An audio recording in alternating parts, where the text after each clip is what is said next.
বানপীড়িতলৈ সহায়ৰ হাত যুৱ ব্যৱসায়ী বিটু চেতিয়াৰ ভিতৰপাৱৈ পঞ্চায়তৰ কেইবাটাও আশ্ৰয় শিবিৰত খাদ্য সামগ্ৰী প্ৰদান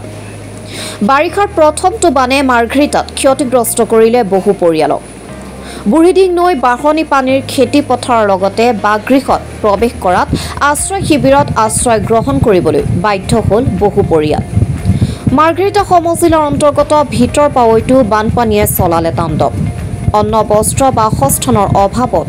পৰা বানপীড়িত লোকসকলৰ কাষত আজি উপস্থিত হয়হি মাৰ্ঘেৰিটাৰ যুৱ ব্যৱসায়ী বিটু চেতিয়া যুৱ ব্যৱসায়ীগৰাকীয়ে ভিতৰপাৱৈ পঞ্চায়তৰ অন্তৰ্গত কেইবাটাও আশ্ৰয় শিবিৰত নিজৰ উদ্যোগত কিছু খাদ্য সামগ্ৰী প্ৰদান কৰে যুৱ ব্যৱসায়ীগৰাকীৰ এই উদ্যোগক ভূয়সী প্ৰশংসা কৰিছে স্থানীয় ৰাইজে আপোনালোকে দেখিছে সমগ্ৰ অসমৰ লগতে উজনি অসম আমাৰ মাৰ্ঘেৰিটা সমজিলাত বিভিন্ন গাঁওসমূহত পলনকৈ বানত যি ক্ষতিগ্ৰস্ত হ'ল আৰু যোৱাকালিৰ পৰা ভিতৰপাৱৈ গাঁও পঞ্চায়ত অন্তৰ্গত তিনিখনকৈ গাঁৱৰ প্ৰায় 70-80 এনেকুৱা পৰিয়াল বিধ্বস্ত হৈছে আৰু Nichmakham high school Patharkhao LP school Pawaimukh LP school আৰু মিৰ্কামাজি LP স্কুলত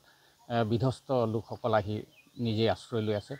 আৰু চৰকাৰী পক্ষতো তেখেতসকলক যোৱাকালি যিখিনি খাদ্য সামগ্ৰী যোগান অলপ ধৰিছে বুলি তেখেতসকলে জনাইছে আৰু আজি দেখা পাইছোঁ মাৰ্ঘেৰিটাৰ ব্যৱসায়ী বিটু চেতিয়া তেখেত আহি উপস্থিত হৈছে আৰু সহায় হাত আগবঢ়াইছে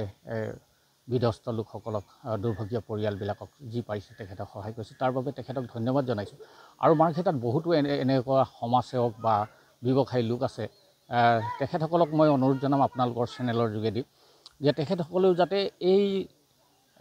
দুৰ্ভগীয়া পৰিয়াল যি বানত ক্ষতিগ্ৰস্ত হৈছে নিশকটীয়া হৈ পৰিছে ঘৰ দুৱাৰ হেৰুৱাই তেখেতসকলৰ কাষত চাপি এইদৰে যদি অলপকৈ সহায় হাত আগবঢ়ায় তেতিয়াহ'লে সকলোৱে সকাহ পাব চৰকাৰেও সকাহ পাব আৰু চৰকাৰক আপোনালোকৰ চেনেলৰ যোগেদি এটা অনুৰোধ জনাওঁ যিহেতু ইতিমধ্যে জানিব পৰা গৈছে যিসকল বিদ্যালয়সমূহত আশ্ৰয় লৈ আছে দুই এজন সৰু ল'ৰা ছোৱালীৰ বেমাৰ হ'বলৈ ধৰিছে কাহ জ্বৰ হৈছে গতিকে প্ৰশাসনে এই দিশটোত তেখেতসকলে তৎকালীনভাৱে কিবা ব্যৱস্থা গ্ৰহণ কৰে আৰু পানী শুকোৱাৰ পিছত বেমাৰ হোৱাটো স্বাভাৱিক গতিকে চৰকাৰে সজাগ হৈ যিসকল লোক আশ্ৰয় শিবিৰত আছে তেখেতসকলৰ কাষত চাপি চিকিৎসাৰ এটা ব্যৱস্থা কৰিবলৈ মই অনুৰোধ জনাইছোঁ আৰু পুনৰবাৰ